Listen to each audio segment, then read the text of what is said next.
Hacemos un repaso de lo que habíamos estado viendo. A ver, ¿quién me cuenta que habíamos estado viendo? Nadie.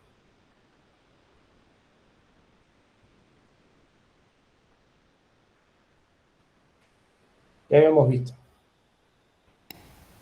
Tema 9. Cómo configurar los GPIO de manera grupal, o sea, de varios grupos de entrada, por así decirlo. No, en realidad vimos más en detalle los individuales, los grupales los pasamos muy por encima. El que vimos en detalle es cómo configurar interrupciones a partir de GPIO.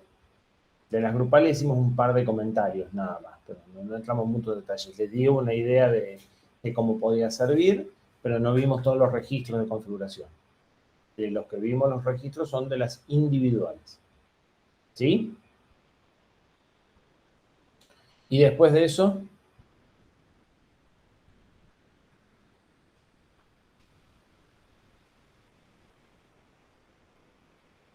habíamos empezado a ver cómo se podían transferir datos usando polling o usando interrupciones.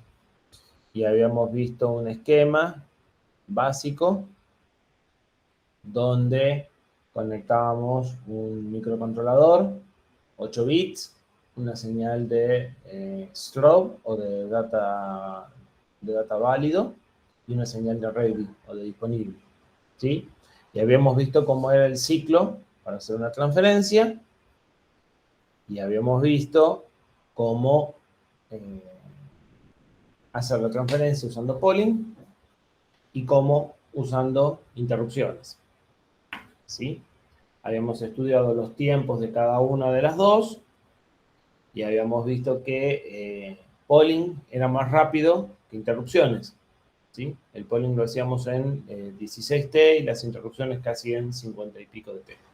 ¿Sí? Depende cómo contáramos eh, el overhead de entrada y de salida. Y habíamos logrado calcular las tasas máximas para ambos casos. Y la tasa máxima de interrupciones era bastante más baja que la de polling. Había trampa porque esa tasa de polling era no haciendo más nada, ¿sí? Y habíamos dicho qué pasa si mezclábamos los dos y presentamos el modo bloque.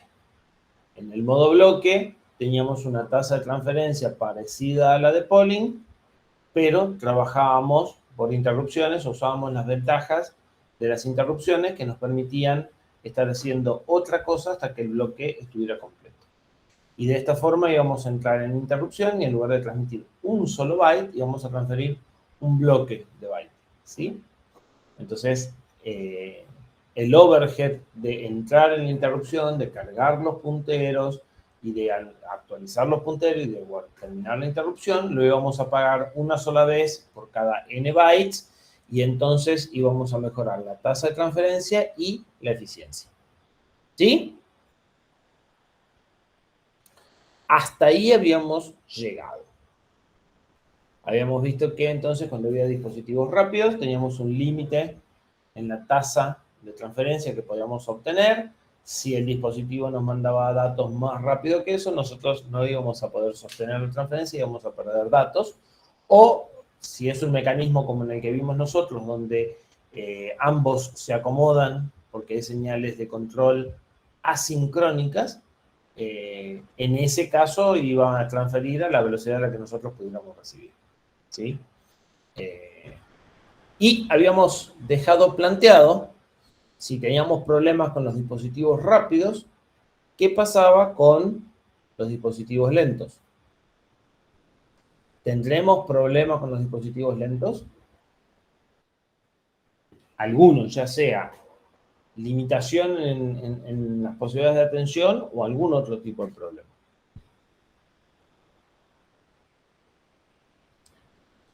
¿Dudas? ¿Sigo? ¿No tienen preguntas? ¿Está todo clarísimo?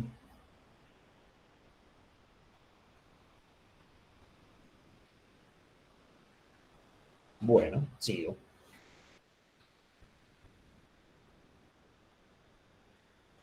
Supongamos entonces que tenemos varios dispositivos lentos, ¿sí? N.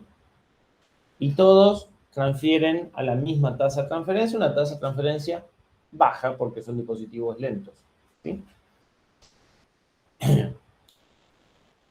Si todos transfieren a la misma tasa de transferencia, todos van a consumir también la misma cantidad de CPU, los mismos ciclos T de CPU, por cada byte que se transfiere, ¿sí?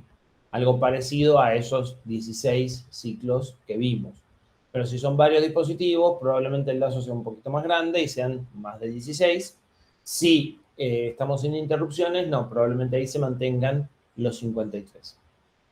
¿Qué pasa si tengo varios dispositivos que están ocupando tiempo, ¿sí?, en esas transferencias, con lo otro que yo tenga que hacer en el programa? O sea, el CPU dijimos que podía estar ejecutando un programa que procesa datos, por ejemplo, que controla determinadas cosas y además transfiere datos.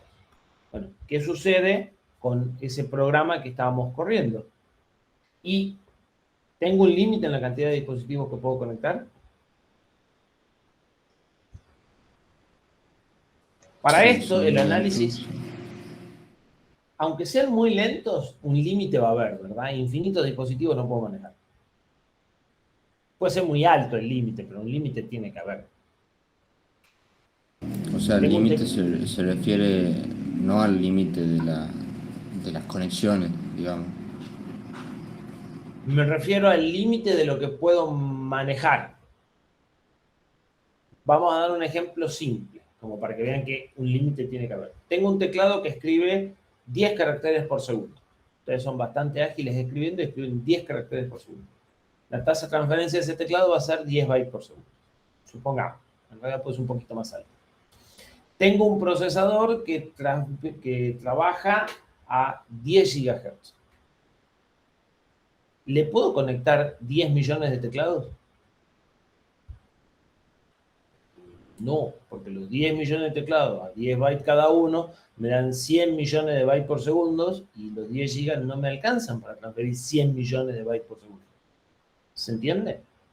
O sea, por muy rápido que sea el procesador y por muy lento que sea el dispositivo, una cantidad máxima de dispositivos que puedo manejar siempre va a existir. No puedo manejar infinitos dispositivos con un procesador, más allá de los problemas de conexiones eléctricas que pueda haber. Conectar 1.000.000 de teclados va a tener problemas de corrientes, por ejemplo, porque 1.000.000 de entradas en paralelo y, bueno, la impedancia va a cambiar, ¿sí? Por ejemplo. Entonces, lo que son corrientes de fuga menores van a pasar a ser corrientes importantes, porque las multipliqué por 6 ceros, ¿sí? Pero olvidándonos del tema eléctrico, de todas formas, en la cantidad de cosas que puedo hacer, tengo un límite, ¿sí? Entonces, la idea es cómo calculo el límite y además, otra cosa que por ahí ustedes no lo ven tan claramente, pero fíjense, si yo tengo el procesador y el procesador viene ejecutando el programa principal y vamos a suponer que todos los dispositivos se ponen de acuerdo y todos juntos piden interrupción. Entonces, en el momento en el que piden interrupción, empieza un proceso. Atiendo el primero, atiendo el segundo, atiendo el tercero, atiendo el cuarto. Es muy probable que todos estos dispositivos tengan aproximadamente la misma prioridad y la secuencia de atención sea medio al azar. Todos tienen la misma velocidad, todos se comportan de la misma forma.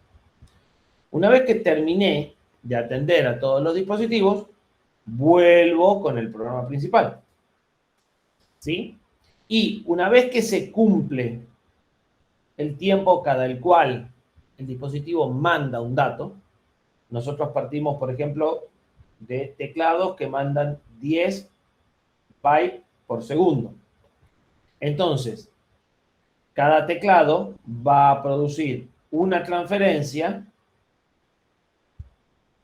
cada una décima de segundo, ¿sí? Entonces, pasado una décima de segundo, vuelven a pedir todos los dispositivos y se vuelve a repetir este mismo ciclo que estamos viendo acá. ¿Sí?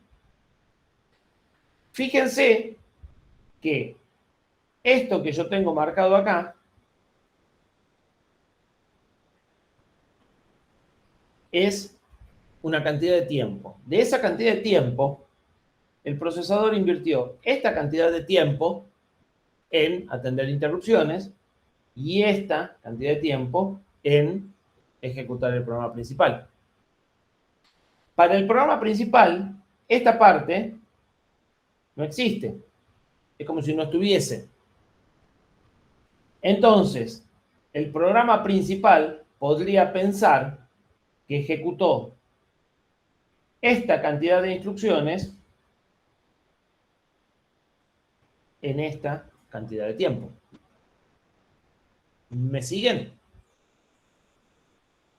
Todo esto se lo robaron las interrupciones al programa principal. ¿El resultado cuál es? El programa principal baja la velocidad.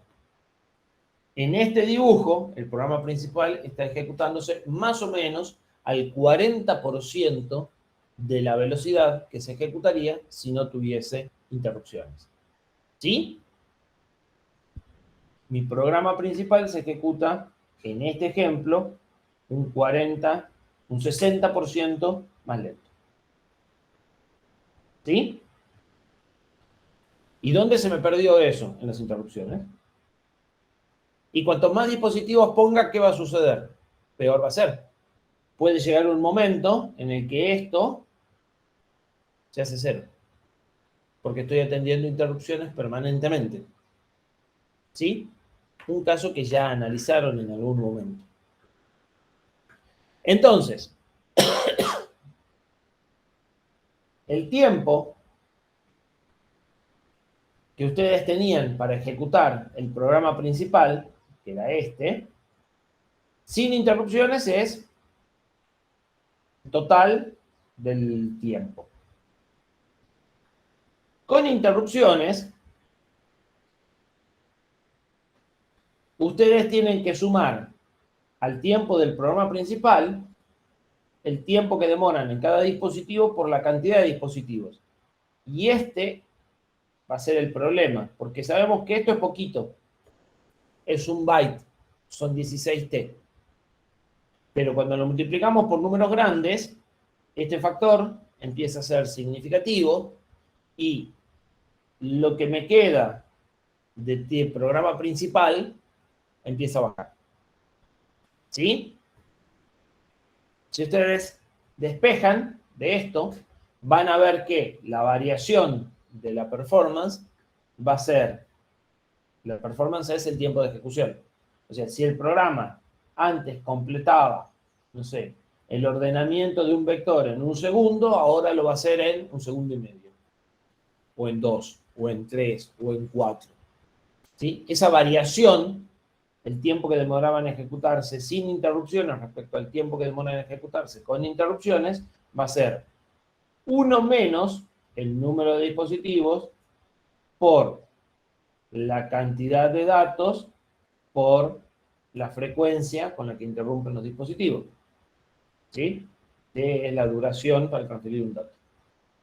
Cuanto mayor sea el número, cuanto más a menudo interrumpan, o cuanto más larga sea mi rutina para recibir un dato, esto se va a acercar más a 0. Y claramente esto no puede ser negativo. Si esto me diera negativo, quiere decir que ni siquiera puedo atender a los dispositivos. ¿Sí?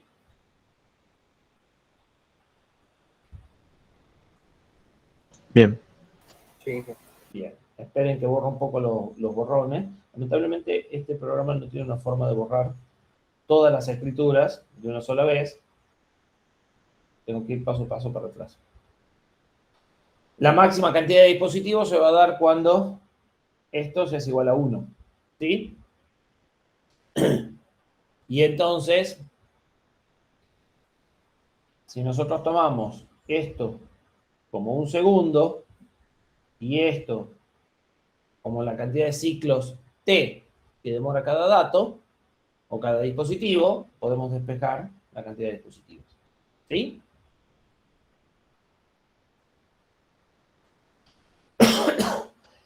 Tema importante, a partir de esta cantidad de dispositivos ustedes pierden datos. No hay nada que puedan hacer. ¿Sí? Reciben 4 datos por segundo y solo pueden procesar 3 datos por segundo. Eso no tiene solución. La única solución a eso es bajar el D, o sea, hacer una subrutina, o demorar menos en recibir cada dato, bajar el N o aumentar la frecuencia. Si ustedes aumentan la frecuencia, lo que hacen es aumentar la cantidad de ciclos T por reloj y es como bajar el D. Porque el D normalmente lo vamos a medir en ciclos por reloj, en ciclos y no en microsegundos. ¿Sí? Si a D lo tomamos como tiempo físico real, microsegundos, entonces, bueno, estamos bajando D al aumentar la frecuencia del procesador. ¿Sí? Pero no hay otra solución. Son las únicas soluciones disponibles que hay.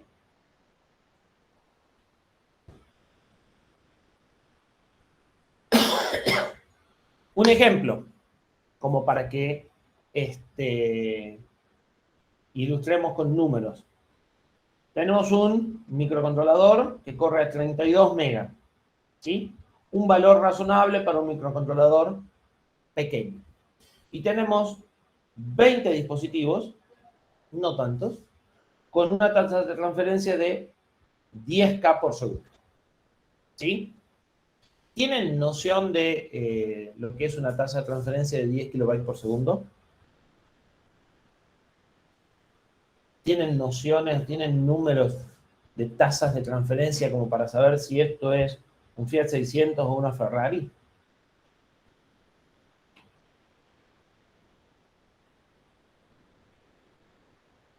Y en comparación a 1 gigabyte por segundo,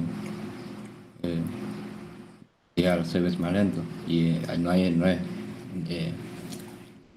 en la actualidad no es loco pensar que se pueden transferir datos a 1 gigabyte por segundo, digamos. O sea, El 5G. Está bien, pero a ver, ¿sí? Velocidad que tiene.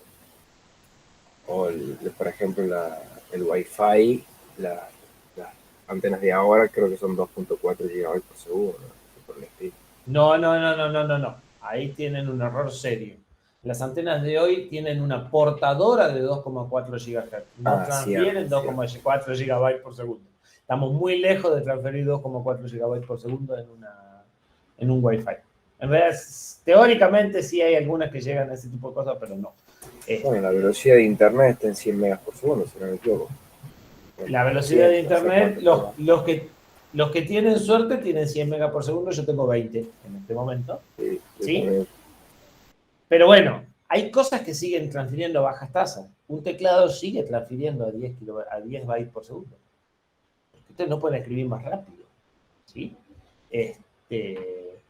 Entonces, hay dispositivos que siguen teniendo una tasa de transferencia lenta. Esto para un enlace de comunicaciones es definitivamente intrascendente. Esto es la tasa de transferencia de un puerto serial en el año 80, 85.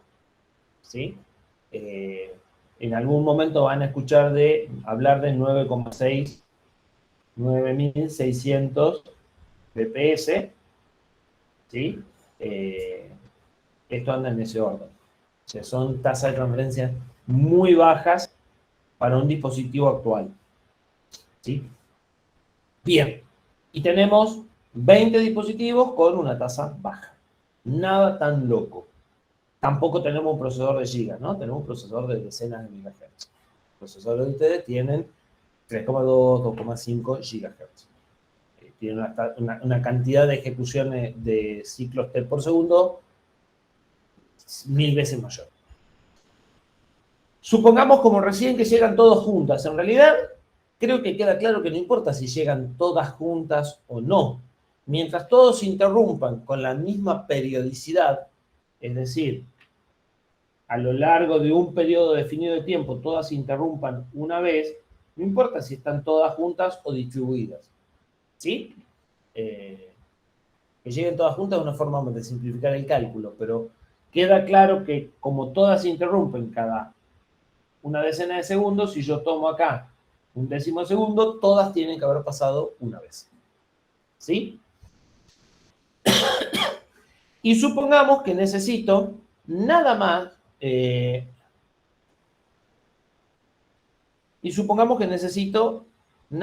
que 37T, que es el caso ideal de las interrupciones, donde como llegaron todas juntas, solo hago el push una vez y el pop una vez. ¿Sí?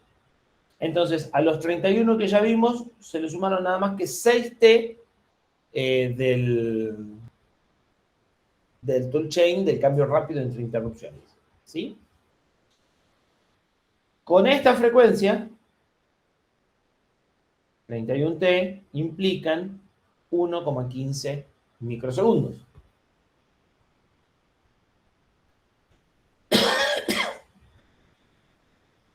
Si calculamos el T del dispositivo, la frecuencia del dispositivo y la cantidad, me da 0,77. Es decir, que con solo 20 dispositivos de muy baja velocidad, y suponiendo que lleguen todos juntos y se cumpla que son 37T, ya perdí un 23% de la performance. ¿Sí? O sea, ya bajé a 3/4 mi velocidad. Y si esto, en lugar de 37, fueran 53, que es lo más probable, ¿sí? Esto ya va a estar cerca del 40%. ¿Cuántos dispositivos de estos tan lentos puedo manejar? Bueno, dijimos que cuando despejo de acá, cuando igualo a 0 y despejo, obtengo la cantidad.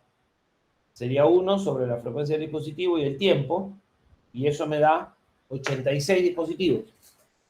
De nuevo, con el mejor caso, ¿no? Que todas las interrupciones vienen juntas.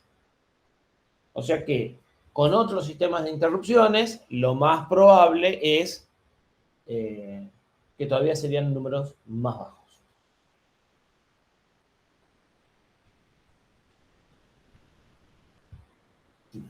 ¿Y qué pasa en el caso de polling? Y bueno, lo que sucede es lo mismo, ¿sí? Yo tengo que ir haciendo encuestas periódicas y lo que me queda es para ejecutar el programa. Y tengo que hacer una encuesta al ritmo al que ingresan los datos, ¿sí? Si cada dispositivo interrumpe 10 veces por segundo, yo le tengo que preguntar por lo menos 10 veces por segundo, ¿sí? Como mínimo. Todo eso hace que manejar 10 dispositivos por encuestas, ¿sí? Y tratar de obtener las mayores tasas de transferencia sea muy difícil. En general, lo que va a suceder es que vamos a terminar encuestando más rápidamente de lo que hacía falta para estar seguros de que no perdemos ningún dato. Y eso va a hacer que el rendimiento que teníamos, que era mejor que las interrupciones, empiece a caer. ¿Sí? Porque en este caso, los 31T son constantes. Si yo paso de 20 a 40 dispositivos, estos 37 o 53, los que haya decidido usar como cálculo, no cambian porque agregue dispositivos. Pero en el polling sí van a cambiar. En el polling tengo que encuestar por cada uno. A medida que tengo más, el tiempo que invierto en encuestas se hace más importante. Y yo tengo que preguntarle a todos, aun cuando no tengan datos. ¿Sí? Entonces, lo que voy a tener que hacer es calcular cuántas veces por segundo interrumpo, cuántas veces por segundo encuesto, cuánto tiempo pierdo en esas encuestas, y a eso sumarle cuánto transfiero y cuánto tiempo pierdo en las transferencias. Y lo que me queda será lo que le queda al programa principal. ¿Sí? Entonces, si hacemos un dibujo, yo supongamos que pregunto y transfiero, pregunto y transfiero, pregunto y transfiero, pregunto. Bueno, estas duran, no sé, 8T. Las preguntas donde no hay transferencia. Y estas duran 12T o 20T. Entonces, ¿qué tendré que hacer? Bueno, tendré que contar sobre, de nuevo, la base de tiempo en la que interrumpen los dispositivos. ¿Cuántas de estas preguntas hice? Multiplicarlas por 8. ¿Cuántas de estas hice? Multiplicarlas por 20. Y todo eso es lo que perdí. Lo que me queda de esto, menos el tiempo que perdí en todo eso, es lo que va a poder ejecutar el programa principal. ¿Sí? El punto de partida del cálculo es parecido al que hicimos recién. Lo que va a suceder es que voy a tener un tiempo de encuesta exitosa donde transfiero datos y un tiempo de encuesta donde solo pregunté pero no se transfirió datos. ¿Sí? ¿Y por qué tengo que hacer eso? Porque si no lo hago de esa forma, las posibilidades de que se me escape un dato son bastante altas. Como mínimo debería preguntar al dispositivo 2 veces a lo largo de este periodo de tiempo. Por supuesto que es algo que va a depender del problema en cuestión. Si ustedes están absolutamente seguros de que el dispositivo puede esperar ese tiempo, que no pasa nada, pueden preguntar como mínimo una vez. O sea, podrían desaparecer todos los violetas, que son las preguntas donde no había datos, y preguntar solo una vez cada este tiempo a cada dispositivo. El problema es que como acá está metido un pedazo del programa principal y el programa principal no sabemos cuánto demora, asegurar que suceda en este tiempo y no que este tiempo se me alargue, no es fácil. ¿Sí? Una posibilidad es algo como un SysTick. ¿Sí? Algo que me diga, llegó el momento de preguntar. ¿Sí? Si no, se complica. Bien, ¿se entendió el tema del polling? En la base de cálculo es la misma. Yo dispongo de X cantidad de instrucciones por segundo, que es lo que puede ejecutar el procesador. Invierto una parte de eso en atender interrupciones o en encuestar o en transferir, y lo que me queda es lo que puedo usar el programa principal. El resultado es que el programa principal se ejecuta más lento. Y las operaciones que completaría en X tiempo sin interrupciones, cuando empieza a haber transferencias de datos, ese tiempo se agranda. La velocidad efectiva del programa baja. ¿Sí? Eso nos podría traer consecuencias con algo que habíamos visto, que eran los watchdogs. ¿Qué eran los watchdogs? O los perros guardianes. Mantener el procesador en reposo hasta que llegue una interrupción o algo así. No, eso es ahorro de energía. El Watchdog era un contador que iba bajando constantemente y cuando llegaba a 0 saltaba. Nosotros lo que tenemos que hacer es evitar que llegaba a 0 y había que reiniciarlo al contador para que nunca llegara a 0. Exactamente. El watchdog es una medida de seguridad. ¿En qué consiste esa medida de seguridad? Tienen obligación de reportarse cada X tiempo. Si no se reportan cada X tiempo, se los da por perdidos. ¿Sí? Esa es básicamente la idea. Entonces, hay un contador, ese contador decrementa y si llega a 0, como dijo Benjamín, se reinicia el procesador o se genera una interrupción o se genera una alerta. Nuestra responsabilidad como desarrolladores de software es evitar que ese watchdog llegue a 0. Entonces, tenemos que resetearlo cada cierto tiempo. Pero si ahora nuestro programa corre más lento, podría suceder que lo que nosotros calculábamos que era un tiempo adecuado para resetear el watchdog, eso en realidad no lo sea, y el tiempo cada cual reseteó el watchdog se me alargó tanto que el watchdog se reseteó. ¿Se entiende? Porque lo que yo creí que iba a demorar X microsegundos, porque dije, bueno, tengo tal frecuencia, necesito tantas instrucciones T, entonces eso demora tanto, no demora tanto. Porque todo el otro trabajo que estoy haciendo por interrupciones me quita ciclos de reloj o me baja la frecuencia real de operación del procesador para el programa principal. ¿Sí? Entonces, los tiempos que yo calculo diciendo, cuento tantos ciclos T y lo multiplico por tal periodo de tiempo, esos tiempos se me alargan, ¿sí? Cuando hay interrupción.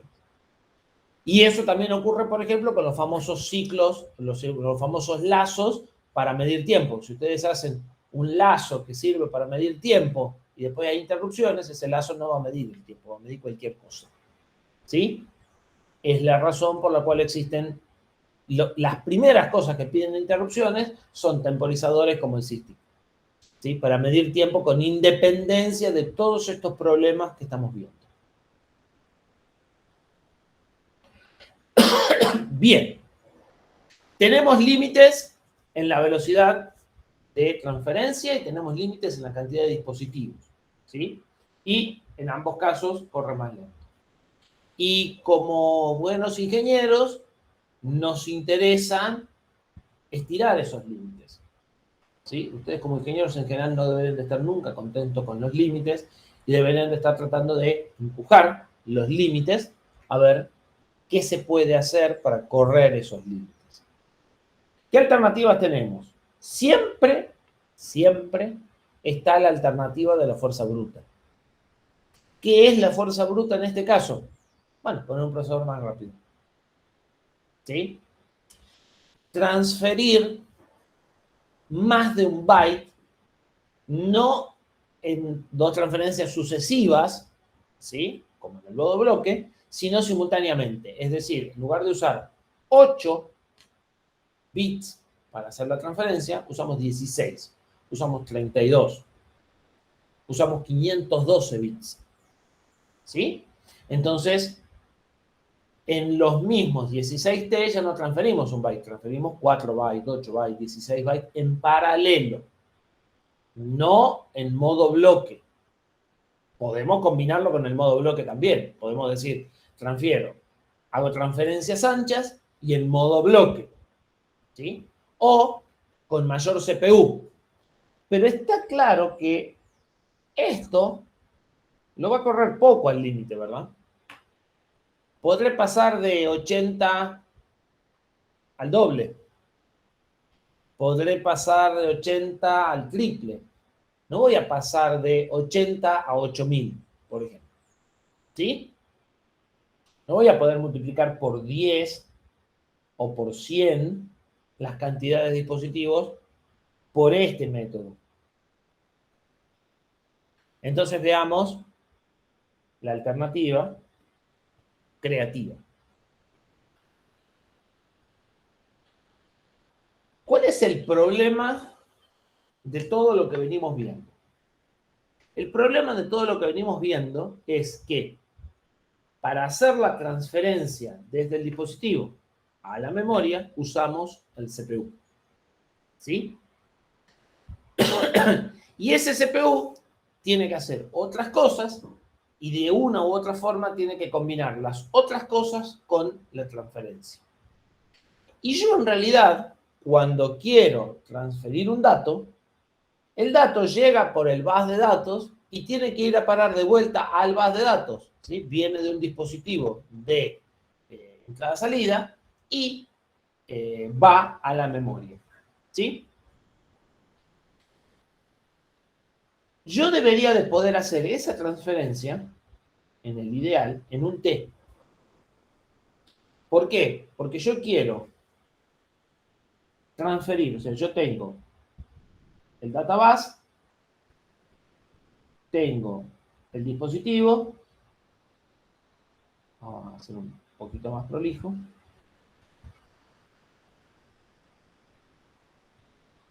tengo el bus de datos, tengo el dispositivo, tengo la memoria y tengo el CPU. ¿Cómo estoy haciendo hoy la transferencia? Así y así. Suponiendo que leo, ¿no? Ahora, ¿no sería más efectivo hacer así? Técnicamente, ¿es muy difícil?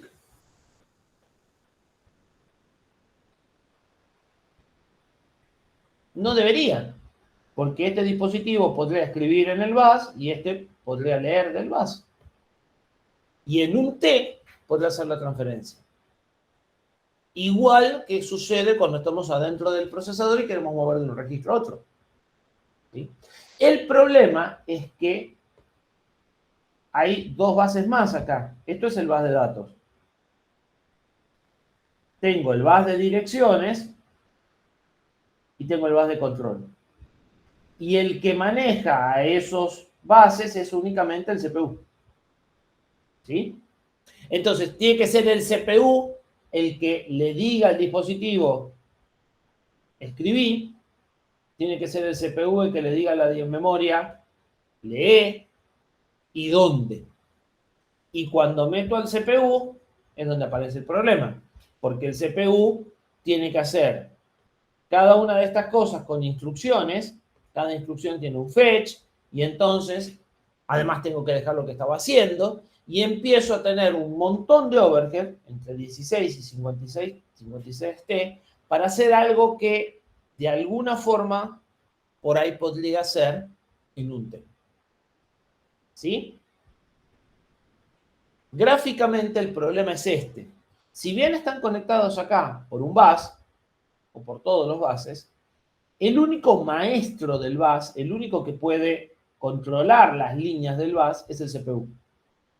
Por lo tanto, el CPU está en el medio entre cualquier dispositivo y otro dispositivo. Hay otro dispositivo. Y la memoria. Y el CPU tiene que hacer de intermediario. Lee del dispositivo y manda a memoria. O lee del dispositivo y manda a otro dispositivo, ¿no? Supongan que ustedes están leyendo un disco rígido y transfiriéndolo por red. Estamos en la misma. Tienen que leer de acá y escribir acá. ¿Sí? Está perfecto, así lo habíamos diseñado, pero resulta que para transferir un dato, o para hacer una transferencia que podría llevar un T, un ciclo de bus, necesito 57. Entonces, ¿cuál es la propuesta? Saquemos al CPU del medio y pongamos un controlador de acceso directo a memoria. El controlador de acceso directo a memoria va a ser hardware especializado para hacer transferencias. ¿Sí? ¿Qué va a hacer el controlador de acceso directo a memoria? Va a tener la capacidad de controlar los buses. Va a ser un maestro de bus igual que lo es el CPU. Es decir, el controlador de acceso a memoria va a poder poner direcciones de address, va a poder dar señal de read, va a poder dar señal de write. Pero va a ser un dispositivo muchísimo más bobo que el CPU. Solo va a servir para hacer transferencias. ¿Sí?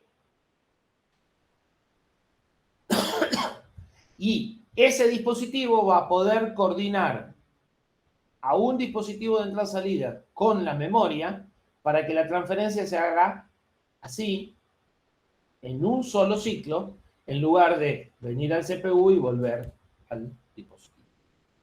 ¿Sí? ¿Se entiende conceptualmente lo que queremos hacer? Antes de que entremos en la parte técnica, sí. Pero ahí no podría haber un problema porque el CPU quiere tal vez usar el bus de datos y el DMAC dice, pero acá yo me encargo de hacer cosas. Sí, señor. Más que podría haber un problema, si no arreglamos algo de cómo funciona nuestro CPU, tenemos un problema garantizado. El CPU no está acostumbrado a pedir permiso para usar el bus. El CPU necesita el bus y lo usa. En las líneas de control que nosotros vimos, no hay forma de decirle al CPU, che, mira que lo estoy usando yo el bus, ¿eh? El tipo necesita leer en address y manda address. Y necesita leer y manda read. No le pide permiso a nadie. Y ahora va a tener que pedir permiso. Inevitablemente. ¿Sí? O sea que sí tenemos un problema, pero bueno, veamos si es un problema que se puede resolver. Veamos qué consecuencias nos trae ese problema. ¿Sí? ¿Alguna otra duda? ¿Queda claro lo que queremos hacer? ¿Cómo queremos cortocircuitar las dos transferencias y convertirlas en una sola? Profe, y en este caso, cuando llegue una interrupción, el dispositivo va a seguir avisando al CPU y el CPU después, cuando se termine de transferir los datos a memoria, recién va a entrar en la interrupción. No. En este caso, el dispositivo ya no va a provocar interrupciones y no le va a avisar al CPU, le va a avisar al DMA controller. Lo que vamos a hacer es que cuando el dispositivo tiene un dato, en lugar de avisarle acá, va a avisar acá. Y este se va a encargar de decirle, vos poné el dato acá, de decirle a la memoria, vos recibí el dato y la transferencia se va a hacer así en un solo T. El CPU se va a enterar, o sea, el CPU se va a enterar en el sentido de que si en ese momento él quiere leer algo de memoria, no va a poder, porque va a estar ocupado por la DMA. Porque estos son cables y solo puede escribir uno. Y ahora tenemos dos dispositivos que pueden ocupar el bus, que pueden mandar operaciones en el bus. El CPU, cuando hace sus lecturas de escritura, sus lecturas o escrituras de programas, de datos, de lo que sea, y este, cuando está coordinando una transferencia, así. Obviamente, si uno está usando el bus, no lo puede usar el otro. ¿Sí? Bien, pero si el CPU tuviese que trabajar con esos datos que manda el dispositivo, el DMAC le debería avisar al CPU también que ya se terminó todo. Exactamente. Este es el que va a pedir interrupciones ahora, para decirle, todo lo que me pediste ya está listo. Bien, perfecto. ¿Sí? Sí. Bien. ¿Más dudas? Y el DMAC que va a tener entradas externas que yo voy a poder conectar del dispositivo. ¿Me explico? Va a tener señales para el pedido de una transferencia y para decirle, dale, transferí. Y va a tener tantas señales como dispositivo pueda manejar. O sea, esto podrá manejar X dispositivos. ¿Cuáles? Y los más rápidos, probablemente. ¿Sí? Bien. Pero sí, Perfecto. el DMAC, ahora vamos a verlo en detalle, pero va a tener un pedacito destinado a que cada dispositivo dialogue con él y le diga, tengo un dato o necesito el dato. Que son 2 líneas. Sí. Alguien preguntaba. ¿Podría repetir, porque no, capaz que no escuché bien o no terminé de entender, el de Mac ahora va a pedir una interrupción al CPU? ¿O algo El así? DMAC va a pedir una interrupción solo cuando haya completado todo su trabajo. Porque el CPU sigue necesitando procesar estos datos. O sea, pongamos de vuelta el contexto. Yo quería recibir un paquete con 16 mediciones para después calcular el promedio. El promedio lo va a seguir calculando el CPU. Necesito los 16 datos acá en un vector de 16 direcciones consecutivas. Lo que va a dejar de hacer el CPU es recibir cada dato y ponerlo acá. Recibir cada dato y ponerlo acá. Eso lo va a hacer el DMAC. Una vez que estén los 16 datos, este le tiene que decir al CPU, ya están los 16 datos, ahora podés calcular el promedio. ¿Cómo lo va a hacer? Con una interrupción. Pero esta interrupción va a ser de completo todo el bloque, en lugar de completo cada dato. ¿Sí? Bien, ahora sí. Entonces, Y en el este procesamiento caso- lo sigue haciendo el CPU, pero recién cuando se terminó toda la transferencia. Sí, Matías. En este caso, nosotros también podemos tener pérdidas, digamos, en la eficiencia, en el sentido de que el CPU va a tener que parar, digamos, la ejecución si necesita acceder al bus del programa y están transfiriendo datos. Supongamos que tenemos un CPU muy básico que necesita leer cada instrucción de memoria, que no es algo muy descabellado, ¿verdad? Sabemos que en principio el CPU busca cada instrucción en memoria. Entonces, no es descabellado decir, si yo no puedo usar el bus para buscar una instrucción, no puedo hacer nada. ¿Cuántos te va a llevar la transferencia esta? Una idea que sea uno. 1 por byte. La pérdida de eficiencia de este va a ser, sin lugar a duda, mínima. Va a perder un ciclo T por cada byte que se transfiere. Venía perdiendo 53. ¿Sí? ¿Se entiende? Sí, Sí, Sí, Eso sin contar de que el CPU puede tener acá cachés. ¿Qué son esos cachés? Copias locales de pedacitos de memoria. Y entonces, en un procesador más nuevo que tenga caché o que tenga prebúsqueda, por ahí ni te das cuenta de ese T que se perdió. Porque si tenés suerte, él busca los datos acá y no necesita ir a memoria y esto queda desocupado. ¿Sí? Pero aunque no sí, fuese el caso, la pérdida es ínfima.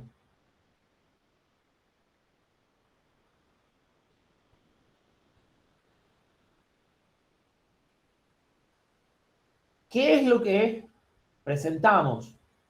Esperen que borro, así se lee. El bus como tal no deja de ser un conjunto de cables, ¿sí? Y necesita un dispositivo que imponga las señales, o sea, que defina los valores de tensión de las señales. En el bus de datos, el dispositivo que impone las señales es el que escribe. Y el CPU puede ser, o sea, puede escribir el CPU o puede escribir cualquier otro dispositivo. Cuando el CPU lee, le pide a la memoria que escriba en el bus y entonces es la memoria la que impone sus tensiones en el database. Pero en el address bus y en el control bus, el único que impone valores es el CPU. Cuando el CPU quiere leer de memoria, pone la dirección en el address bus y pone la señal de read y de memRequest para que la memoria pueda escribir en el database. ¿Sí? Entonces, el único maestro del bus, pensando en el bus como el conjunto de las tres señales y pensando en el bus como el proceso completo de transferencia, es el CPU. ¿Sí? Es el único que maneja al bus. Si bien la memoria o los dispositivos de entrada y salida pueden escribir en el database, solo lo hacen cuando el CPU los autoriza. Entonces, en este esquema, el CPU es el maestro y el resto son esclavos. ¿Sí? Y no estaba en lo que nosotros vimos hasta aquí la posibilidad de que otro dispositivo sea maestro. Y lo que vamos a hacer es agregar justamente esa capacidad, la capacidad de que otro dispositivo sea maestro. Para que un dispositivo sea maestro, ¿qué necesitamos?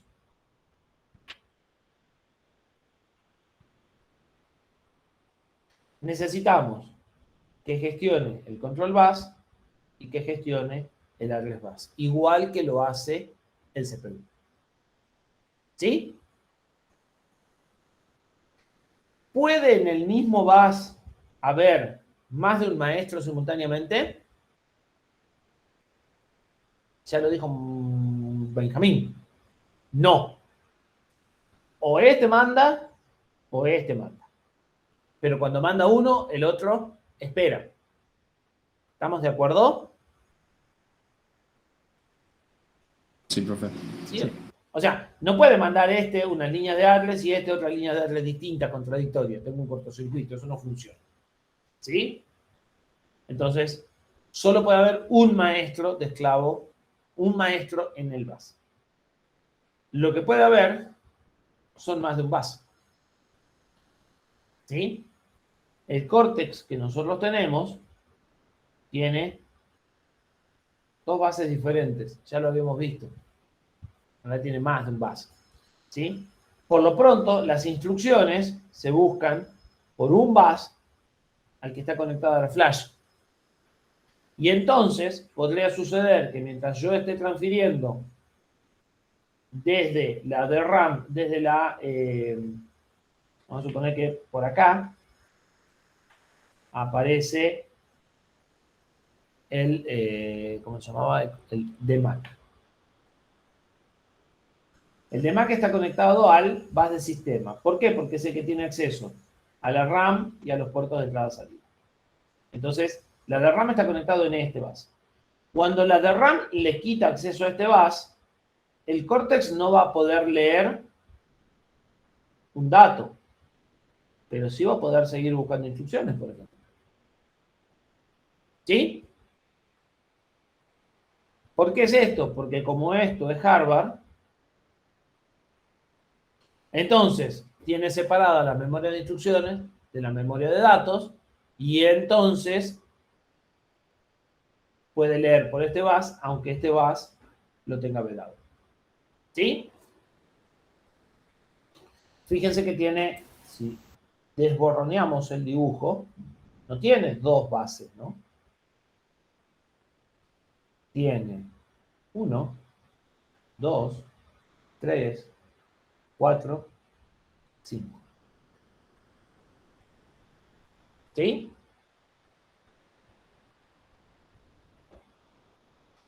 De esa forma vamos a poder hacer transferencias con el sistema de DMA, de acceso directo a memoria, en paralelo con el microcontrolador, siempre que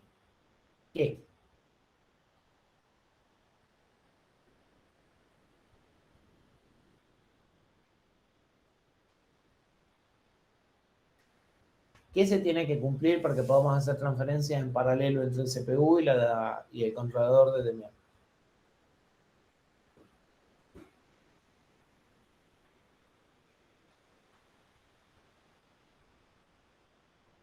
Que no estén los dos ocupando el mismo bus en ese momento. El mismo bus no lo van a poder ocupar.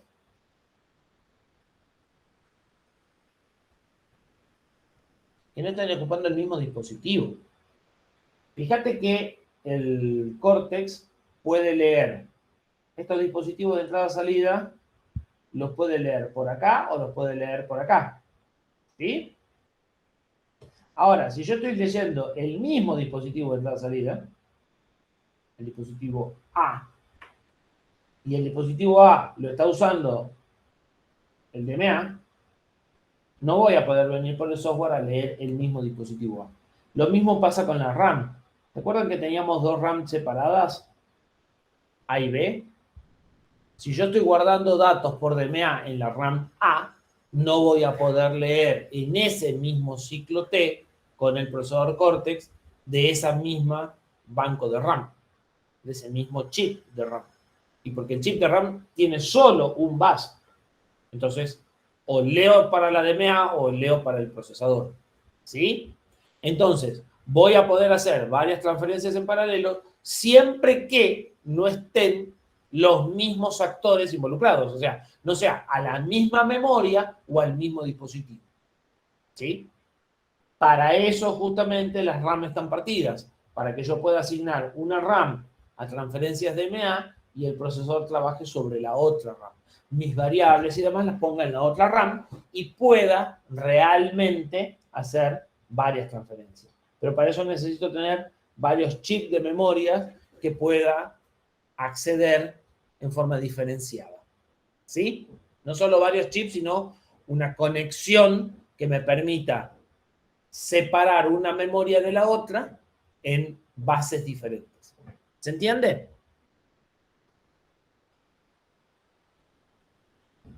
¿Sí o no? En ese caso, profe, el input ports está conectado a dos bases distintas, ¿verdad? El input port está conectado a dos bases distintas y la RAM también en determinada forma o en determinado momento está conectado a más de un bus. De esa forma él puede leer o por acá y la DMA lo puede hacer por el otro.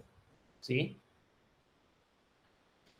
Claro, y Hay en el caso de unos... los dispositivos no podría ser parecido, o sea que el sistema lo lea por un bus y el DMA por el otro y así Sí, puede pero no trabajar el con el mismo. Sí, pero no el mismo dispositivo. Porque el dispositivo tiene solo un puerto de datos. De hecho, el dispositivo puede hacer Ah, solo una bien, cosa. claro, Es claro. como que, como vos tenés dos orejas, tenés dos personas diciéndote cosas distintas en cada oreja, no vas a entender. Podés escuchar por una, podés escuchar por la otra, pero no dos cosas diferentes al mismo tiempo. ¿Sí? Bien, sí. Las conexiones estas, a la larga, pasan por multiplexores. Una vez que fijaste el multiplexor al bus A o al bus B, bueno, esa es tu fuente de entrada o tu fuente de salida. El dispositivo de entrada-salida tiene un registro que vos podés leer o escribir. Lo podés leer por distintos caminos, pero solo por un camino a la vez. ¿Sí?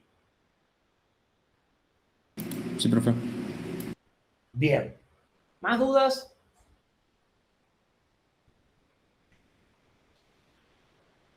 ¿Cómo sería la secuencia de operación?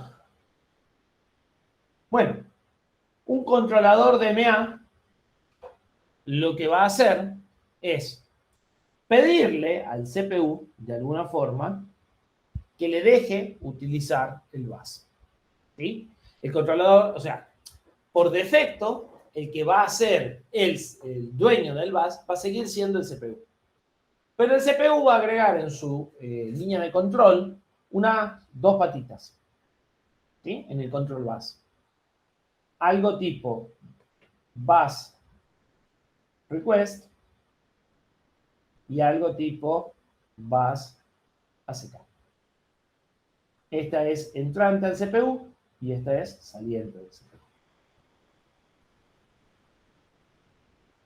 Entonces, normalmente esto no va a haber un pedido. Y entonces no va a estar garantizado el uso del bus. Cuando el DMA, cuando el dispositivo le pide al DMA hacer una transferencia, el DMA vendrá y pondrá acá un pedido y me dirá, necesito el bus.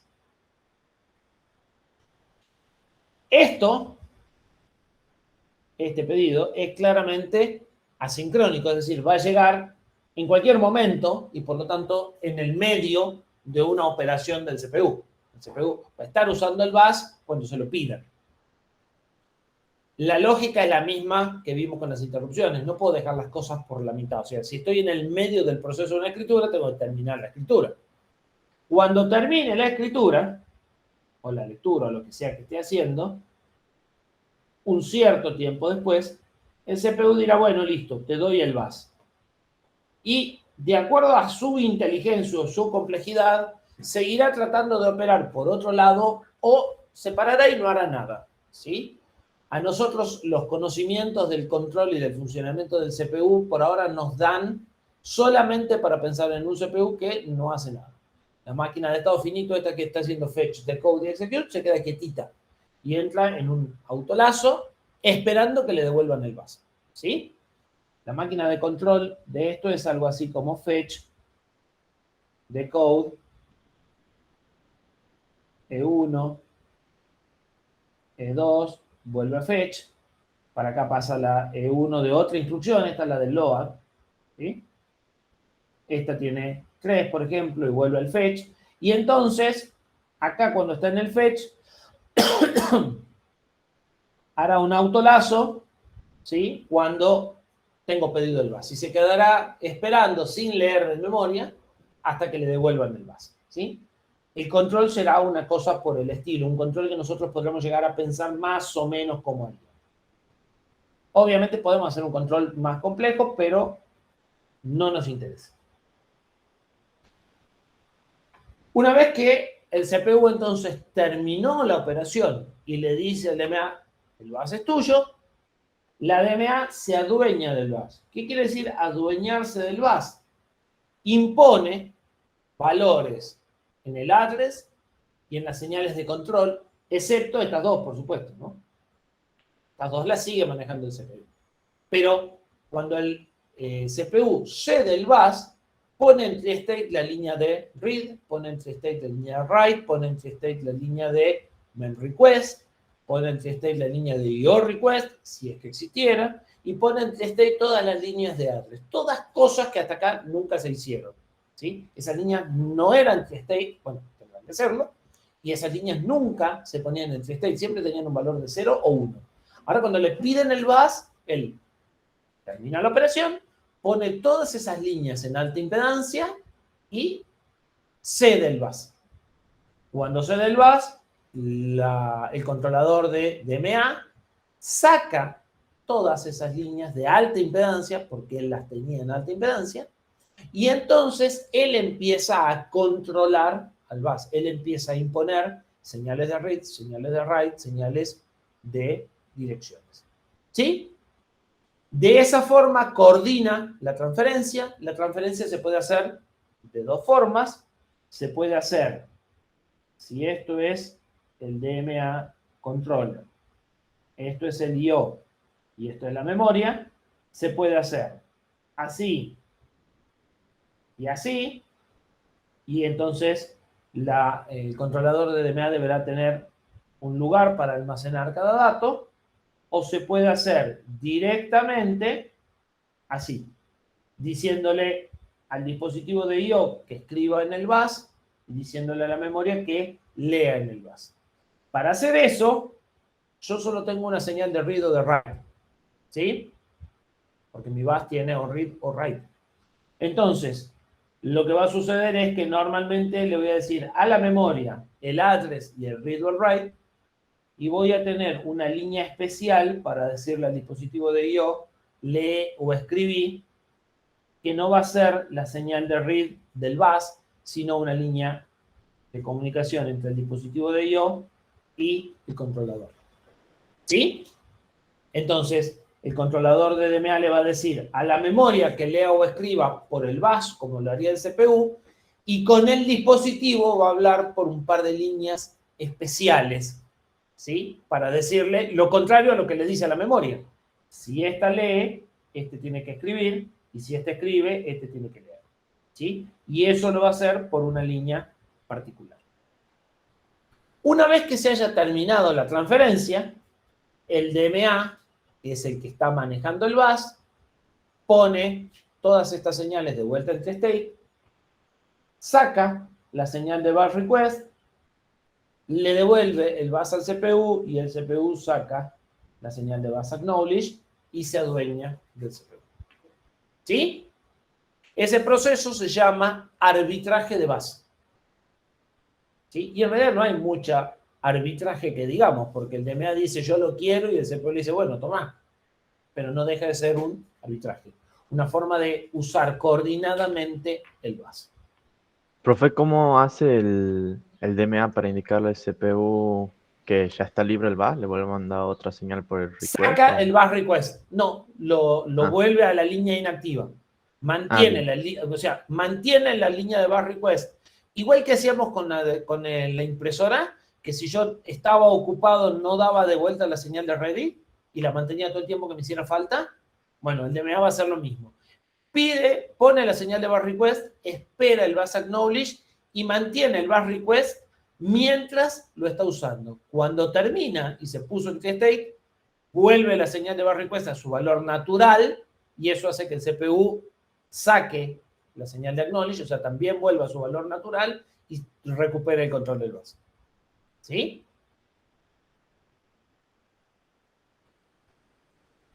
Bien. Bien.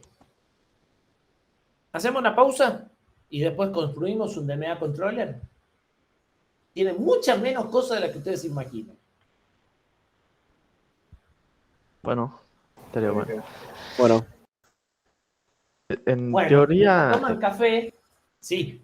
en principio, el CPU lo único que necesitaríamos es que tenga las dos entradas y ya está, pero eso sí o sí tendría que venir como de Claro. fábrica, porque es el silicio, no lo podríamos agregar de ningún. A ver, pongamos las cosas en contexto. Está bueno que pregunten estas cosas. Esto es algo del CPU, no del microcontrolador. Nuestro microcontrolador tiene el controlador de DMA también adentro de la pastilla, también en el mismo silicio, y tampoco podemos hacer nada. Ahora, aun cuando hubiésemos comprado un microprocesador y no un microcontrolador, estas funciones deberían de estar en el control del microprocesador, o sea que sí, tiene que venir con la capacidad de arbitraje de bus y el CPU te va a decir exactamente cómo se hace el arbitraje de bus. Ahora, cuando vos compras un microprocesador, normalmente el fabricante, el mismo que diseñó el chip del microprocesador, también diseñó un chip de controlador de DMA. Y entonces ya tenés un chip que conectás al bus y que están hermanados en su forma de operación. ¿Sí? Lo cual no quita que vos lo podrás construir porque es simple. Pero el hecho de que el CPU ceda el bus es algo que tiene que estar en el control, que es la parte que menos vimos del CPU, pero es el mismo control que hace el fetch, el decode y ejecuta cada uno de los pasos de las transferencias adentro. O sea, bien adentro del CPU tiene que estar el proceso este de ceder el base, de arbitrar el base. ¿Sí? ¿Listo? Bien. Retomamos y cuarto. Bueno, profe. Bueno. Bueno. Ok.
¿Estamos de nuevo?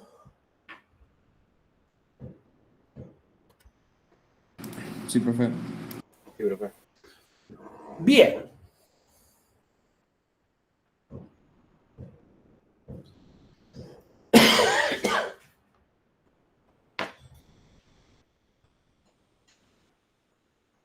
Preguntas que nos podríamos hacer, ¿sí? Si seguimos indagando un poco en esta idea del DMA. Bueno, el DMA va a ser el que organice la transferencia del dispositivo a memoria, ¿sí? Entonces, el DMA necesita saber en qué dirección de memoria va a poner los datos. ¿Estamos de acuerdo? ¿Sí? Porque es el DMA el que le dice a la memoria la dirección. Bueno, ¿y de dónde sacó esa dirección?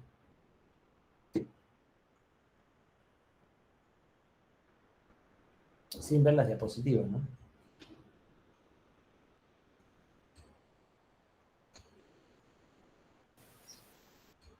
¿O es el CPU quien se le está mandando constantemente o almacena junto al CPU? A ver, ¿qué opinan repensar la idea de el CPU se la está mandando constantemente? Y que no tiene mucho sentido tampoco. Correcto. ¿Qué es lo que tendría sentido? A mí se me hace que la puede como estar previamente asignada en el mapa de memoria y que mantenga como un contador o algo así y que siempre vaya sumando para poner el siguiente dato. Bueno, Agustín dio en la segunda pregunta. No sabemos dónde lo vamos a poner, pero sabemos que también tenemos que tener cuántos datos son y con un contador probablemente podemos resolver la parte de cuántos. La que no terminan de ver en general es el dónde. ¿Sí? Un lugar previamente asignado en el mapa de memoria no es una muy buena idea, porque eso quiere decir que solo voy a poder poner en ese lugar, en ese rango, y me gustaría algo más flexible. ¿Qué usaban ustedes cuando hacían la rutina de servicio?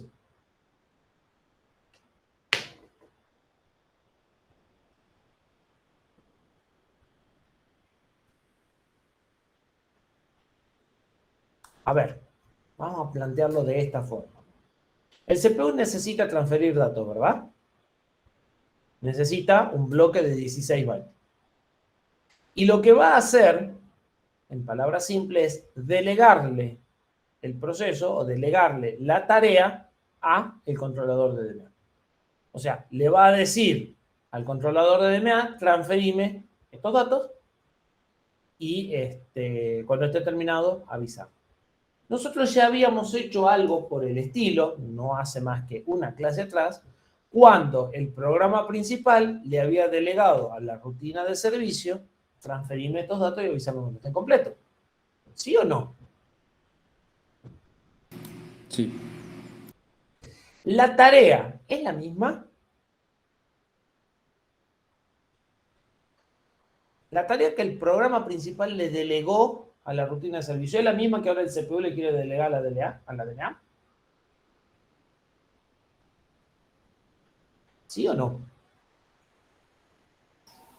Creería que sí. Sí, es transferirme tantos datos y avisarme cuando esté listo. La tarea es la misma, ustedes la describen con los mismos términos.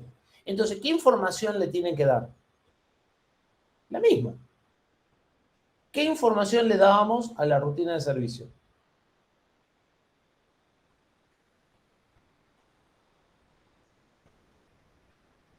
La dirección donde guardaba. La dirección donde empezaba el bloque y qué más. La cantidad de datos. Y la cantidad de datos. La tarea completa era transferirme N datos y ubicármelos a partir de tal dirección. Esa era la tarea que le delegaba el CPU a la rutina de interrupción. Y la rutina de interrupción ponía una bandera cuando había completado los N datos en la locación que le habían pedido. El proceso va a ser igual entre el CPU y la DMA. La única diferencia es que ahora lo vamos a hacer por hardware. ¿Sí? Entonces, ¿cómo sabe la DMA dónde poner los datos? Porque se lo dijo el CPU. El CPU le tiene que decir a la DMA cuál es la dirección de inicio. ¿Sí? Y le tiene que decir qué más.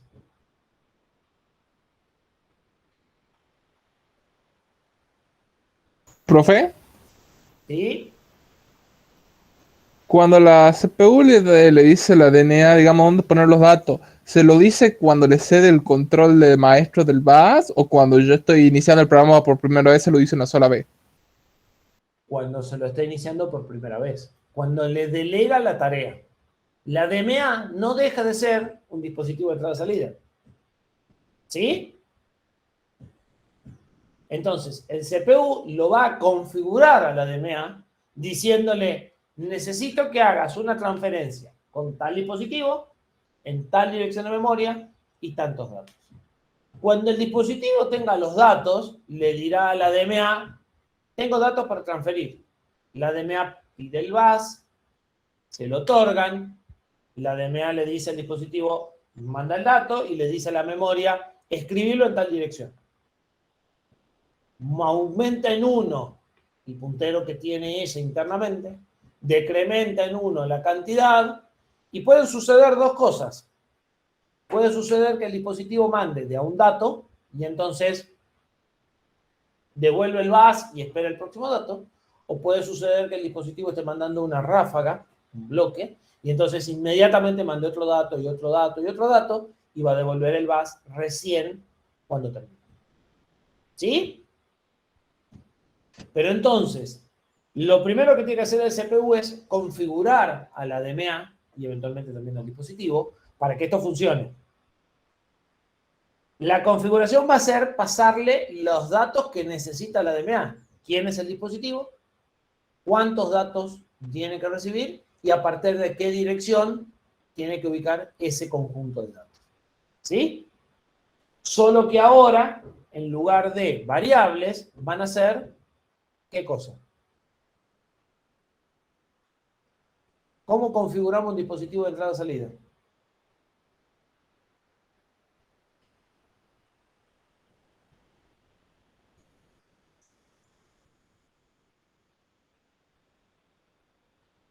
Vamos, yo sé que lo saben. ¿Cómo configuramos un registro de un dispositivo de entrada-salida? ¿Cómo configuramos el SysTick? ¿Cómo configuramos los GPIO? ¿Cómo configuramos todo?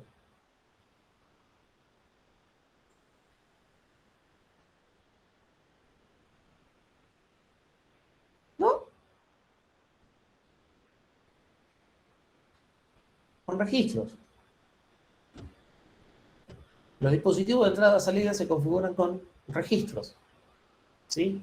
La DMA va a tener registros de control y estado. ¿Para qué? Para decirle dónde poner los datos, para decirle cuántos datos son y para decirle que está en condiciones de hacer una transferencia, para habilitarlo. Y va a tener un registro de estado, ¿para qué? Para decirme que completó la transferencia y que me avise en el CPU cómo, con un bit, una bandera, en un registro de estado. Y eso podrá producir una interrupción o no, de acuerdo a lo que yo haya configurado. ¿Sí? Es lo mismo, o sea, todos los dispositivos de entrada-salida tienen la misma estructura. Registros de hardware, ¿sí? Donde yo escribo las cosas que le hacen falta al dispositivo de entrada-salida. En el caso del SysTick, ¿qué escribía? La fuente de reloj, habilitaba o no la cuenta y el valor de recarga. En este caso voy a escribir la dirección de inicio, la cantidad de datos, el dispositivo del que tiene que leer y lo habilitaré. Y después tendré un bit que me dirá, se completó. Le diré si puede hacer interrupciones o no con ese bit. ¿Sí? Profe, ahí lo que no me queda claro, o sea, el CPU de Mac le da esas direcciones y esa cantidad de datos que puede almacenar al inicio, digamos, al arranque. Al inicio de, sí, al arranque, cuando él quiere configurar la transferencia, o sea, en algún momento, arbitrario. ¿Sí? Ah, bien. Pero, O sea, pero no es que antes de que se configura manden para- los datos, digamos. Bien, no es que lo configura para todos los dispositivos al mismo tiempo, sino que lo va modificando. No, a medida que normalmente, necesita.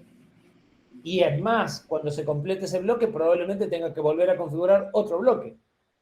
pues seguramente vas a recibir datos a lo largo del tiempo. ¿Sí? Bien. Pero entonces Es el el CPU tiene que... equivalente a preparar la rutina de servicio para que reciba un bloque de datos. Solo que en lugar de poner las variables y habilitar las interrupciones, configuras al controlador de DMA. Claro, pero en este caso el CPU tendría que hacerlo cada vez que un dispositivo quiere mandar los datos. No. El CPU tiene que configurar la DMA, configurar al dispositivo y después dejarlo que se arreglen entre ellos. Si el Bien. CPU no configura la DMA, el dispositivo no puede mandar datos. Pero a ver, el dispositivo antes tampoco podía mandar datos. El dispositivo te pedía una interrupción y si vos no la atendías, no mandaba datos. ¿Se entiende? O sea, las Bien. transferencias se van a dar siempre solo si el CPU lo quiere. Antes era preparando la rutina de servicio y habilitando las interrupciones. Entonces, cuando el dispositivo necesitaba, lo interrumpía el CPU y el CPU transfería. Ahora es programando este periférico, este ayudante, para que cuando el dispositivo lo necesite, en lugar de pedírtelo a vos, se lo pida a él. Ahora, si el dispositivo necesita y nadie le da bolilla, no va a transferir nada. ¿Sí? Si vos no le haces un polling, Bien. o si vos no atendés la interrupción, o no configuraste el controlador de DMA, y el dispositivo se quedará esperando o perderá el dato. Entonces yo tendría en mi mapa de memoria un área reservada que sería para el DMA, donde ahí va a estar almacenando la información de los dispositivos que vaya atendiendo. No. Lo que vas a tener es un área de memoria donde van a estar los registros de configuración del DMA. En esos registros va a haber un registro que es el puntero de dónde tiene que poner los datos. Entonces vos le vas a escribir en un registro, quiero que pongan los datos a partir de la dirección 10 millones. Y él va a poner los datos en la dirección 10 millones. Y después la próxima transferencia Bien. le puedes decir, ahora quiero que lo ponga en la dirección 5000. Y él va a poner los datos en la 5000. O sea, vos vas a cargar un registro puntero, un registro, que es lo que él va a usar para alimentar a las líneas de address. O sea, él a ese puntero lo va a mandar por las líneas de address para decirle a la memoria, en esta dirección tenés que poner los datos. Bien. Y va a poder escribir como en cualquier lugar de la memoria. eso se iría actualizando a medida que el CPU va atendiendo esas interrupciones, digamos. No porque el CPU no atiende las interrupciones. Perdón, Las claro, transferencias las hace el DMA. claro, Cada vez que a medida que transfiere le un va... dato, exacto. Cada vez que transfiere un dato, decrementa en 1 el registro de la cantidad que vos le pusiste por hardware, e incrementa en 1, en 2 o en 4, de acuerdo al ancho de la transferencia, el registro puntero. ¿Sí? Entonces, Bien. en la próxima escritura la hace en la dirección que sigue. ¿Se entiende? Bien, entonces el DMAC le mandaría un mensaje diciendo ya están los datos y ahí el CPU lo actualiza. O eso lo El hace DMAC internamente lo que el va a DMAC. hacer normalmente es pedir la interrupción. En la rutina de servicio, el CPU va a asignarle una nueva dirección, una nueva cantidad, y le va a decir a la DMAC, estás en condiciones de recibir de vuelta. Perfecto. ¿Sí? El resto Sí, ahí ya sigue quedó claro. Sí. Profe, Y el resto tengo 21 ¿Profe? más, 20 más. Sí. ¿por qué, Sí, sí, dale. qué tipo de problema, digamos, puede producirse para que la DMAC tenga que interrumpir sus operaciones y avisar al CPU? Por ejemplo, porque el dispositivo no le contesta. O sea, estás escribiendo en el dispositivo y el dispositivo no te manda un acknowledge porque tenés algún tipo de control de que los datos están bien escritos. A ver, este control es muy rápido. Tenés un control de paridad. Tenés un base de datos de 9 bits en lugar de 8, donde el 9º bit es la paridad de los otros datos. Y de repente te llega un dato que es inválido porque la paridad no te da. Entonces, quiere decir que hay una línea que está cortada o que está pasando algo raro, por ejemplo. Pero digamos, no hay muchas posibilidades de que tenga problemas la DMA. No hay muchos problemas que pueda tener. En principio que un dispositivo no le conteste. Entonces, en una rutina de interrupción, yo actualizaría todas las veces el puntero de la DMA y la cantidad de Pero datos. eso es cuando ya se completó el bloque. Sí, sí, sí. Exactamente. Ahora pasás a tener una interrupción para la DMA para manejar bloques completos. O sea, para Pero preparar un no sé, nuevo bloque, sí. Sí, sí, sí, dale, sí. dale. No sé si lo estoy visualizando mal, pero siento como que tampoco llega a resolver el tema de usar muchos dispositivos quizás diferentes de transferencia. Muchos, o sea, el O problema de sea, muchos no muchos, sino dispositivos. más de uno. Ahí. A ver, vamos por partes. Más de uno sí, porque la DMA vamos a ver que puede tener distintos canales, entonces puede atender a varios dispositivos simultáneamente.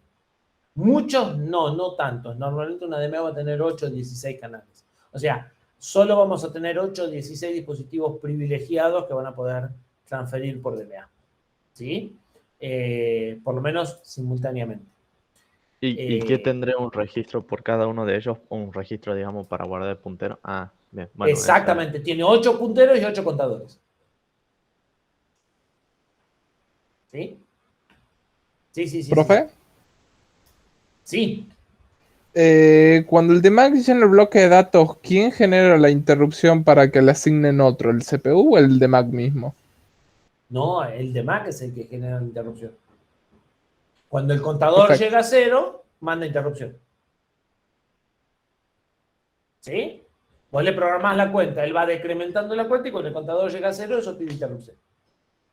Igual que nuestro contador de tiempo, nada más que acá lo que lo mueve es la cantidad de datos transferidos y no una fuente de reloj, pero nada más.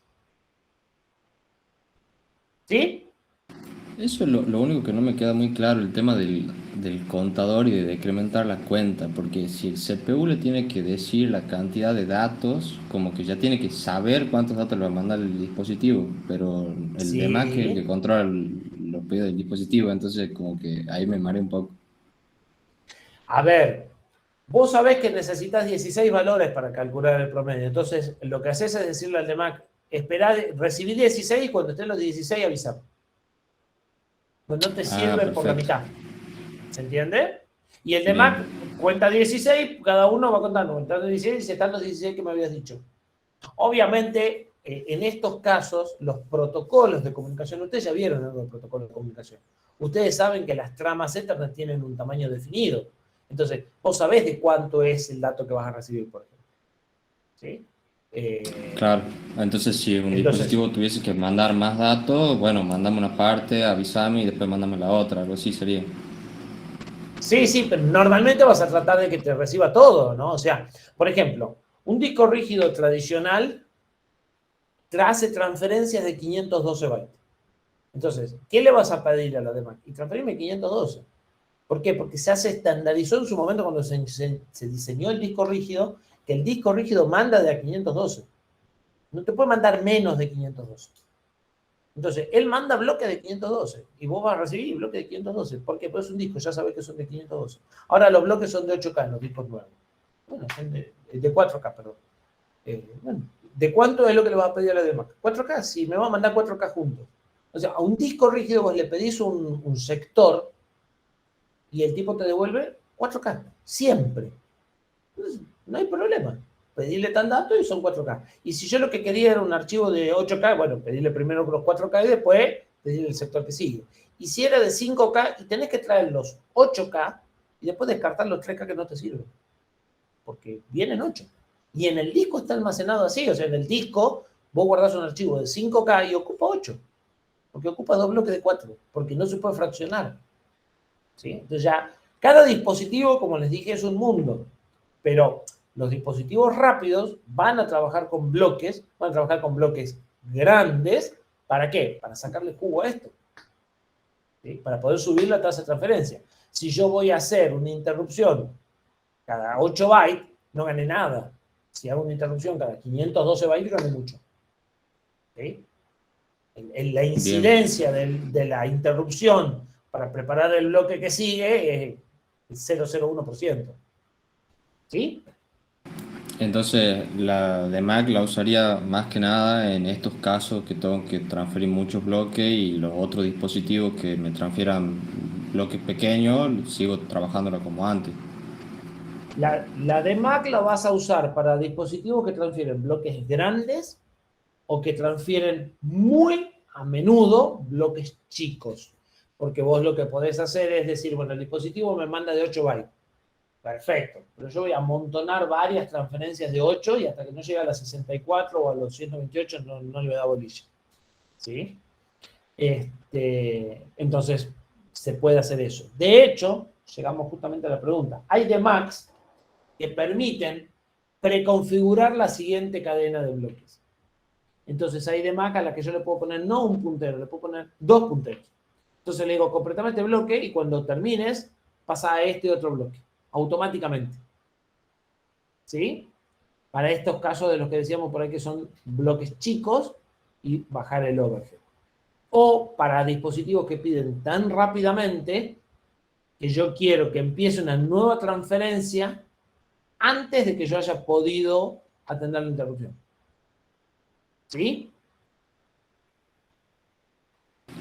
¿Qué tengo? Un registro más. Tengo el puntero este y el puntero que sigue. Y cuando se completó él, intercambia los punteros.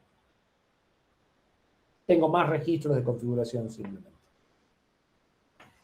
¿Qué necesitamos para construir una de Mac? Mucho menos de lo que creemos. Necesitamos un puntero que nos diga de dónde vamos a leer o a dónde vamos a escribir. ¿Sí?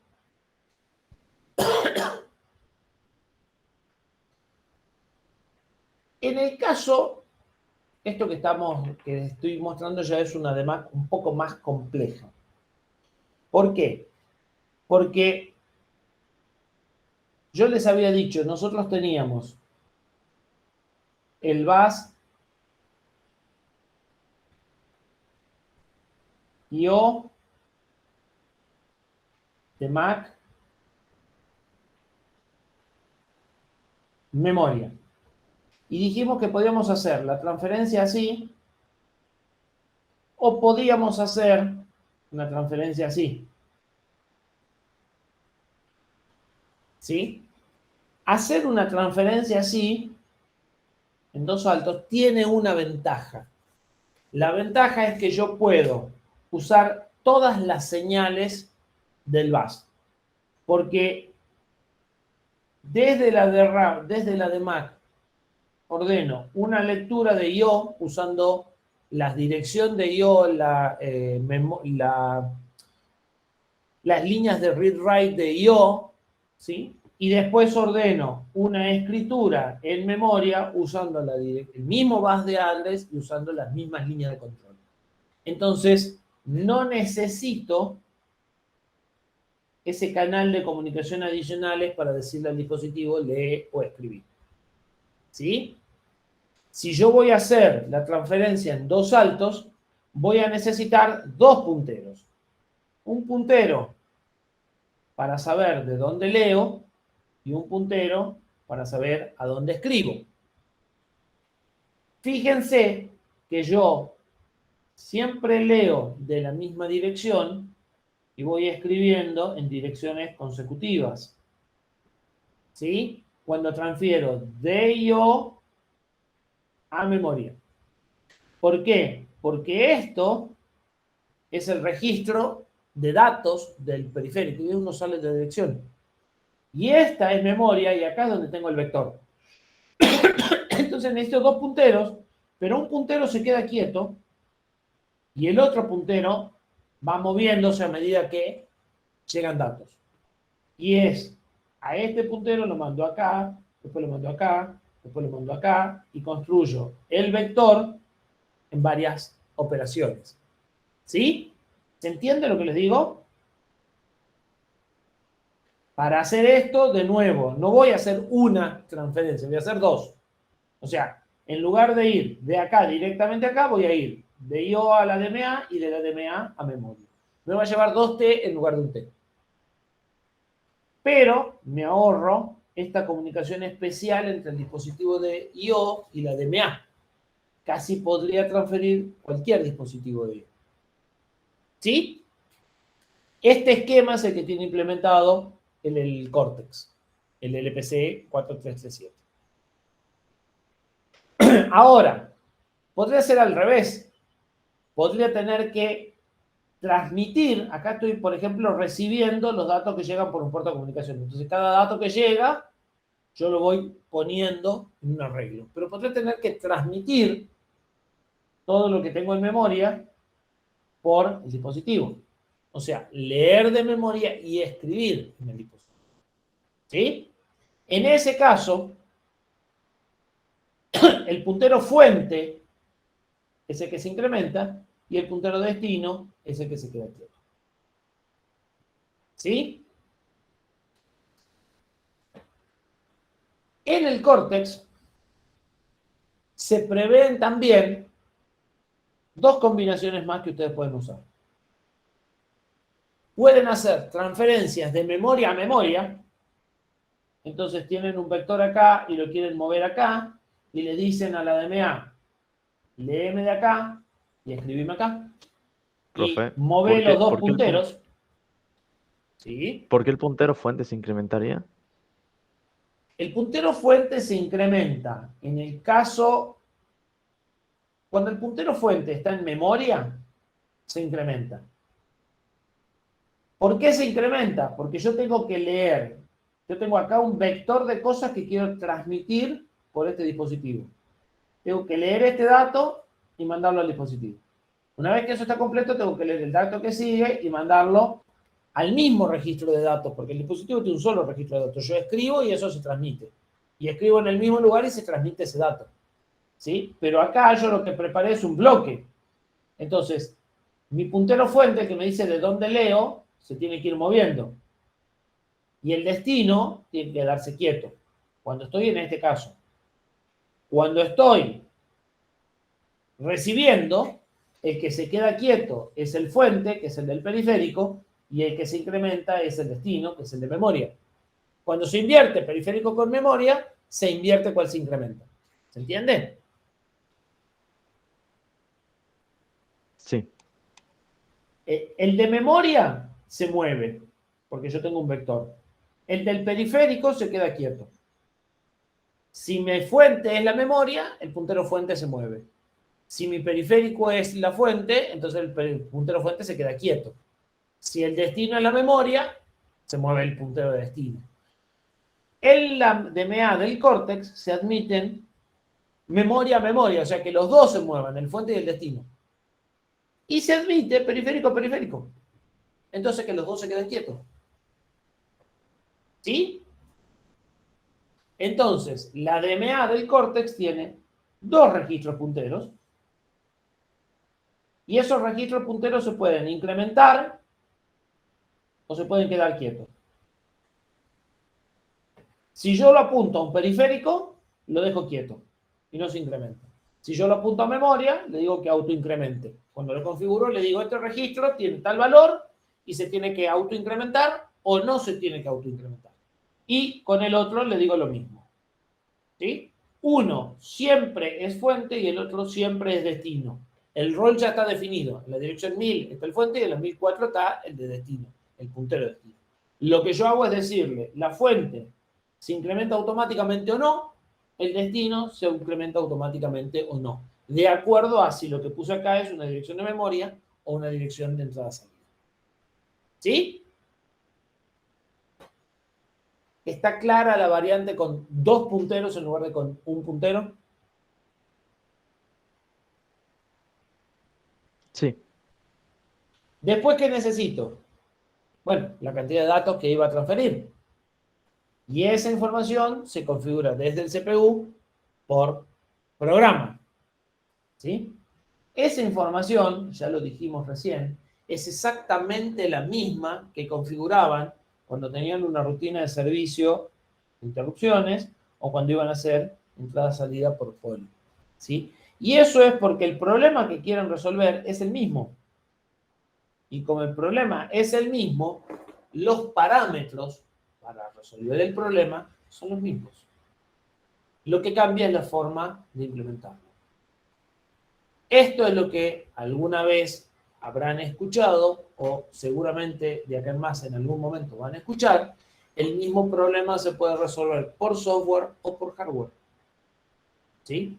Todo lo que ustedes resuelven por hardware lo pueden hacer por software. Todo lo que hacen por software lo pueden hacer por hardware. ¿Cuál es la diferencia? El costo. Tengo que poner registro, tengo que poner arbitraje en el CPU, o sea, tengo que poner bastante electrónica. Y la velocidad. Cuando yo hago las cosas por hardware, es más caro y más rápido. Cuando yo hago las cosas por software, es más barato y más lento, inevitablemente. ¿Sí? Bien. Quedan escasas 10 diapositivas, pero vamos a cortar acá. Y vamos a retomar el lunes en la facultad de los que quieran ir, con el último pedacito donde nos vamos a meter un poquito de vuelta adentro de la DMA y ya vamos a ver cómo se configura la DMA del 4337. ¿Sí? El 4337 tiene un controlador tiene un DMAC integrado que nos permite hacer transferencias, como les decía, memoria CPU, IO a memoria, IO a IO o memoria a memoria. ¿Sí? Y la hace en 2 pasos al principio. ¿Dudas?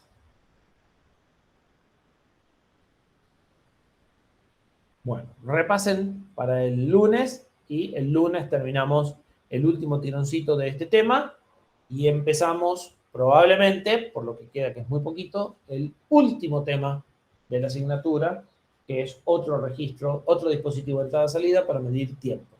Un poco más complejo que el sistema. Listo, chicos, están desocupados. Sí, Benjamín. No, le voy a decir nomás hasta luego. Bueno, buen fin de semana. Ok. Avancen con el Hasta luego, laboratorio. profe. No se dejen estar con el laboratorio. Avancen. Pregunten si se traban. Bueno, profe, hasta luego, que tenga buen fin de. Hasta luego, buen fin de Gracias. semana. Hasta luego. Hasta luego.